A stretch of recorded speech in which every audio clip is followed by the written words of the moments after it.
ಒಂದು ಕಣಿವೆಯಲ್ಲಿ ಬಂಗಾರ ಹಾಗೂ ಕಬ್ಬಿಣ ಕೂತಿದ್ವಂತೆ. ಆಗ ಅಲ್ಲಿ ಕೆಲಸ ಮಾಡೋ ಕಾರ್ಮಿಕ ಆ ಬಂಗಾರವನ್ನು ತೆಗೆದುಕೊಂಡು ಹೊಡೆದು ಬಂಗಾರದ ಗಟ್ಟಿಯನ್ನಾಗಿ ಮಾಡುತ್ತಿದ್ದ. ಅದಾದ ನಂತರ ಕಬ್ಬಿಣದ ತುಂಡಿಗೆ ಕೂಡ ಅದೇ ಸುತ್ತಿಗೆಯಿಂದ ಹೊಡೆಯುತ್ತಿದ್ದ. ಈ ಎರಡನ್ನೂ ಗಮನಿಸಿದ ಬಂಗಾರ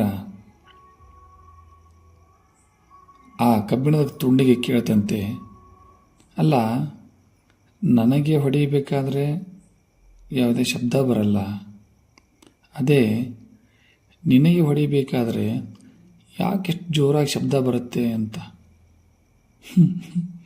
ಆಗ ಆ ಕಬ್ಬಿಣದ ತುಂಡು ಹೇಳ್ತಂತೆ, ನೋಡು, ನೀನೊಂದು ಬಂಗಾರ, ನಿನಗೆ ಹೊಡೆಯೋರು ಆ ಕಬ್ಬಿಣದ ಸುತ್ತಿಗೆ, ಶಬ್ದ ಜಾಸ್ತಿ ಬರಲ್ಲ. ಆದರೆ ನಾನೊಂದು ಕಬ್ಬಿಣ, ನನಗೆ ಹೊಡೆಯುವ ಸುತ್ತಿಗೆ ಕೂಡ ಕಬ್ಬಿಣ. ನಮ್ಮವರೇ ನಮಗೆ ಹೊಡೆದಾಗ ಶಬ್ದ ಬರದೇ ಇರುತ್ತೆ. ಯಾವಾಗಲೂ ನಮ್ಮವರೇ ನಮಗೆ ಕೊಟ್ಟ ನೋವು ಅತ್ಯಂತ ಕಠೋರವಾಗಿ ಇರುತ್ತೆ.